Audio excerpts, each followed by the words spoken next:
Haven start करते हैं class 10 का चैप्टर नंबर 4 क्वाड्रेटिक इक्वेशन। इसका एक्सरसाइज 4.2 का क्वेश्चन नंबर 6 करेंगे। क्वेश्चन नंबर 6 में क्या गिवन है, एक cottage industry produce a certain number of pottery articles in a day. तो एक कॉटेज इंडस्ट्री है जो कि कुछ नंबर ऑफ पॉटरी क्या करती है, आर्टिकल्स प्रोड्यूस करती है, बनाती है एक दिन के अंदर। It was observed on a particular day, एक दिन ऑब्जर्व किया गया डे, जो कॉस्ट ऑफ प्रोडक्शन है ईच आर्टिकल का। जो भी आर्टिकल बन रहा है, मैं मान लेती हूँ कोई टॉयज वगैरह बन रहा है, कुछ भी बन रहा है उस कंपनी के अंदर, जो भी कुछ बन रहा है उसका जो कॉस्ट है, कॉस्ट ऑफ ईच मतलब हम एक सिंगल की बात कर रहे हैं, cost of production of each article कितना हो रहा है, वॉज 3 मोर देन, 3 ज्यादा है। किससे 3 ज्यादा है, toys 2 Guna, the number of articles produce on that day. सबसे पहले तो मुझे ये पता होना चाहिए कि उस दिन, जिस दिन ऑब्जर्व किया गया था, जिस पर्टिकुलर दिन पे, तो उस दिन जो ऑब्जर्व किया गया था, तो उस दिन नंबर ऑफ आर्टिकल्स बन कितने रहे थे। सबसे पहले तो मुझे ये पता करना है, फिर मैं बता सकती हूँ कि cost of production each article का कितना है। और यहाँ पे अगर आप आगे क्वेश्चन पढ़ोगे, if the total number total cost of the production on that day, जिस दिन इन्होंने ऑब्जर्व किया था उस दिन टोटल जो प्रोडक्शन कॉस्ट आया था वो कितना आया था, 90 रुपीज आया था। तो हमें फाइंड करना है कि उस दिन आर्टिकल बना कितना था, नंबर ऑफ आर्टिकल प्रोड्यूस कितने हुए थे, और कॉस्ट ऑफ ईच आर्टिकल कितना है। मतलब फॉर एग्जाम्पल, जैसे एक कंपनी है, उस कंपनी के अंदर मैं मान लेती हूँ टॉयज बनते हैं, खिलौने बनते हैं। अब एक दिन ऑब्जर्व किया गया कि इस दिन, इस पर्टिकुलर दिन में खिलौने कितने बन रहे हैं। आज के दिन जैसे कोई भी एक दिन ले लिया और उस दिन देखा कि एक दिन के अंदर खिलौने, इस दिन या मतलब पर्टिकुलर दिन के खिलौने कितने बन रहे हैं, नंबर ऑफ आर्टिकल्स या नंबर ऑफ टॉयज, उस दिन देखा, चेक किया। फिर इसके बाद क्या हुआ, उन्होंने ये पता करने की कोशिश की कि अगर इस दिन इतने खिलौने बन रहे हैं तो हर एक खिलौने की प्राइस क्या बन रही है, कितना खर्चा जा रहा है इसके ऊपर, कॉस्ट ऑफ प्रोडक्शन कितना जा रहा है, ये हुआ। अब जब ये सारी टोटल चीजें हो गई तो ओवरऑल लास्ट में इन्होंने बता दिया कि जिस दिन हमने ऑब्जर्व किया था उस दिन जो टोटल खर्चा, जो टोटल कॉस्ट ऑफ प्रोडक्शन है वो कितना गया है, 90 रुपीज। तो सबसे पहली चीज तो ये पता होनी चाहिए कि आपको टोटल कॉस्ट कैसे निकाला जाता है किसी भी मतलब जो भी हम आर्टिकल्स वगैरह का निकाल रहे हैं।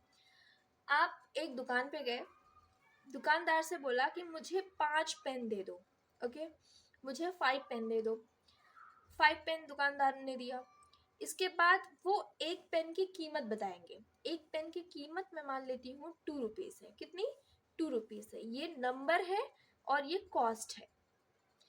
अब मैंने बोला कि बताओ अब तुम्हें कितना देना है, कितना टोटल खर्चा हुआ, कितना तुम अपनी जेब से डाल रहे हो, तो वो कितना है, 10 रुपीज। यही टोटल कॉस्ट होता है। मतलब कि कितने नंबर ऑफ आर्टिकल्स लिए तुमने, कितना पेन लिया, और हर एक पेन की कॉस्ट कितनी है, और इन दोनों को जब हम मल्टीप्लाई कर देते हैं तो ये टोटल क्या आ जाता है, टोटल कॉस्ट आ जाता है। इसका मतलब यहाँ पे इसने जो करके दिया हुआ है 90 रुपीज, ये कैसे दिया होगा, कितने नंबर ऑफ आर्टिकल्स बन रहे हैं, उस दिन कितना खिलौना बना, और हर एक खिलौने की प्राइस क्या है, मल्टीप्लाई किया होगा और कितना आया होगा, 90 रुपीज आया होगा। अब मुझे, मेरा मकसद यही है कि मुझे दो चीज पता करनी है कि नंबर ऑफ आर्टिकल्स है कितने, और इसके बाद कॉस्ट ऑफ प्रोडक्शन कितना। ठीक है, ईच आर्टिकल का, ईच आर्टिकल में हर एक आर्टिकल की बात कर रही हूँ। तो जब भी आपको कंपैरिजन किया जाए, जिससे जैसे यहाँ पे कंपैरिजन किया गया, it was observe on a particular day, observe किया गया, जो कॉस्ट ऑफ प्रोडक्शन है हर एक आर्टिकल का, वॉज, वो 3 ज्यादा है, 3 ज्यादा है। किससे 3 ज्यादा है, 2 गुने से। कौन सा, किसका 2 गुना है, the number of article produce on that day. तो मुझे, मेरा काम क्या होगा कि जिससे इसी से कंपैरिजन किया जा रहा है ना, क्या, कॉस्ट ऑफ ईच आर्टिकल का। तो मैंने क्या मान लिया, क्योंकि मुझे दोनों चीज नहीं मालूम है, तो इनमें से कोई ना कोई वेरिएबल आपको मानना ही पड़ेगा। तो किसको वेरिएबल माने, तो जिससे कंपैरिजन किया जा रहा है। ठीक है, तो जो नंबर ऑफ आर्टिकल्स हैं प्रोड्यूस ऑन दैट डे, हम मान लेते हैं कि एक्स है। तो हमने माना, let let the number of articles produced on that day. हमने क्या मान लिया, हमने x मान लिया। अब इसी x में हमें साथ में चलना है, इसी x में हमें चीजें कन्वर्ट करनी है। अब यहाँ से बोला जा रहा है, अब यहाँ से पढ़ो कॉस्ट ऑफ ईच आर्टिकल। अब हमें क्या पता करना है, अगर मुझे टोटल कॉस्ट पता करना है तो नंबर ऑफ आर्टिकल कितने हैं और कॉस्ट ऑफ जो प्रोडक्शन हो रहा है ईच आर्टिकल के ऊपर वो पता करना है, ऑफ ईच आर्टिकल। तो यहाँ पे इन्होंने दिया हुआ है, क्या दिया हुआ है, जो कॉस्ट ऑफ प्रोडक्शन है ईच आर्टिकल का वो 3 ज्यादा है, 3 ज्यादा है, ओके 3 ज्यादा है, मतलब 3 मैंने प्लस कर दिया। लेकिन किससे ज्यादा है, जैसे जैसे क्वेश्चन आपको बोला जाए वैसे वैसे करते जाओ। किससे ज्यादा है, किससे कंपैरिजन कर रहे हैं, ट्वाइस, 2 गुने से। किसका 2 गुना है, the number of article produce on that day. जो नंबर ऑफ आर्टिकल्स, अब मैंने क्या माना है, नंबर ऑफ आर्टिकल्स को x माना है, उसके 2 गुने से, उसके 2 गुना, 2 गुना मतलब ट्वाइस ऐसे लिखते हैं, 2 गुना, किसका 2 गुना, नंबर ऑफ आर्टिकल्स के 2 गुने से। कितना ज्यादा है, 3 ज्यादा है, क्या, cost of production of each article. बस आपका क्वेश्चन यहीं पे खत्म है, क्योंकि हम जानते हैं टोटल अगर मुझे निकालना है, टोटल कॉस्ट ऑफ प्रोडक्शन निकालना है तो हम कैसे निकालेंगे। अभी जस्ट मैंने आपको बताया कि टोटल कॉस्ट ऑफ प्रोडक्शन निकालना है तो नंबर ऑफ आर्टिकल देख लो और हर एक आर्टिकल की कीमत देख लो कितनी है, 3 + 2x, और ऑलरेडी इसने मुझे नंबर में दे दिया है कितना, 90। बस इसको सॉल्व कर दो, तो 3x + 2x²। अब यहाँ पे क्वाड्रेटिक इक्वेशन बन गया, इस साइड में जाएगा 2x² + 3x - 90 = 0। ठीक है, अब यहाँ पे इसको हम सॉल्व करेंगे, कैसे सॉल्व करते हैं, स्प्लिटिंग द मिडल टर्म। तो 90 × 2 कितना, 90 का 2 गुना 180। अब 180 मल्टीप्लीकेशन में आना चाहिए और माइनस करने पे कितना आना चाहिए, माइनस करने पे 3 आना चाहिए। देखिए ये जो स्प्लिटिंग द मिडल टर्म है इसको मैंने डिटेल समझाया हुआ है, तो आप जो पीछे जो क्लासेस हुई हैं उसको एक बार देख लीजिएगा।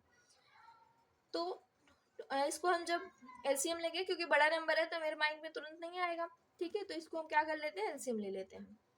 45, ये 5 के टेबल से 9 बार और ये 3 के टेबल से 3 बार। अब एक दूसरे से जैसे नंबर मल्टीप्लिकेशन करके देखते हैं कि उन दोनों नंबर को कर दो माइनस तो कितना आ जाए, 3 आ जाए। तो अगर मैं देखूँ 5 3 से कितना होता है, 15, 3 2 जा 6, 6 2 जा 12, तो मुझे 2 नंबर मिल गए 15 और 12।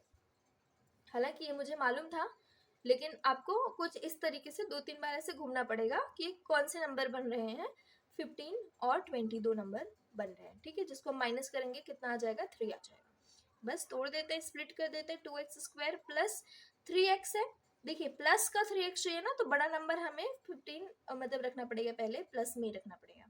-12x हो जाएगा, दूसरा नंबर जो है माइनस में रखना पड़ेगा, = 0। अब इसमें क्या कॉमन है, अगर इन दोनों में जाए तो x कॉमन है ना, x कॉमन है तो x कॉमन लेंगे, तो यहाँ पे क्या बच जाएगा, 2 तो बचेगा ही क्योंकि 2 बाहर नहीं गया है, एक x बच जाएगा और यहाँ पे 15 बच जाएगा। माइनस यहाँ पे देखिए 12 कॉमन नहीं ले सकते डायरेक्ट, क्योंकि 12 के टेबल में 90 नहीं आता है, नहीं कटेगा। अब अगर आपको थोड़ा मतलब कंफ्यूजन हो तो मुझे यहाँ पे नंबर कौन सा कॉमन लेना चाहिए कि अंदर 2x बचना चाहिए, तो 2x मतलब 6 कॉमन ले लो, क्योंकि 6 के टेबल में क्या आ जाता है, 2 आ जाता है, 12 आ जाता है, और 6 इसको भी काट देता है, तो 6 2 जा 12, x बचा और प्लस, क्यों प्लस हो गया, क्योंकि बाहर माइनस है, इसलिए अंदर जब हमने ब्रैकेट लगा दिया ना तो अंदर साइंस रिवर्स हो जाएंगे। 90 डिग्री, 6 1 जा 3 बचा, तो 30, 6 5 जा 30 = 0। अब 2x + 15 कॉमन है, निकाल लिया, एक ब्रैकेट में हो गया, दूसरा जो बचा है x - 6 एक ब्रैकेट में। क्योंकि नंबर ऑफ आर्टिकल चाहिए तो देखो मुझे x, अगर मैं ये वाली वैल्यू निकालूंगी x की 0 से कंपेयर करके तो माइनस में आएगा और डिवीजन में 2 जाएगा, तो मुझे सिंपल सीधा साधा नंबर चाहिए, तो x - 6 = 0, तो x की वैल्यू कितनी आ गई, 6 आ गई। ये क्या आया, ये नंबर ऑफ आर्टिकल्स आए, मतलब उस दिन जो भी चीज बनाया गया होगा वो कितना बनाया गया होगा, 6 बनाया गया। अब यहाँ पे हम क्या दूसरी चीज और निकालने के लिए बोला है, cost of each article.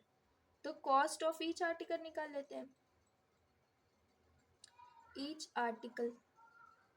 Article की कॉस्ट कितनी है, हमने भी माना है यहाँ पे 3 + 2x, तो 3 + 2x की वैल्यू भी पता चली कितनी, 6, तो 3 + 6 = 12, तो कितना आ जाएगा 15 रुपीज। ये क्या आ जाएगा, एक आर्टिकल की कीमत आ जाएगी। अगर आपको चेक करना है कि जो टोटल कॉस्ट 90 दिया था वो सही है कि नहीं, तो कितना, कैसे करेंगे, एक कॉस्ट की कीमत, नंबर ऑफ आर्टिकल्स, तो 15 6 कितना होता है 90। हमारा आंसर बिल्कुल परफेक्ट है।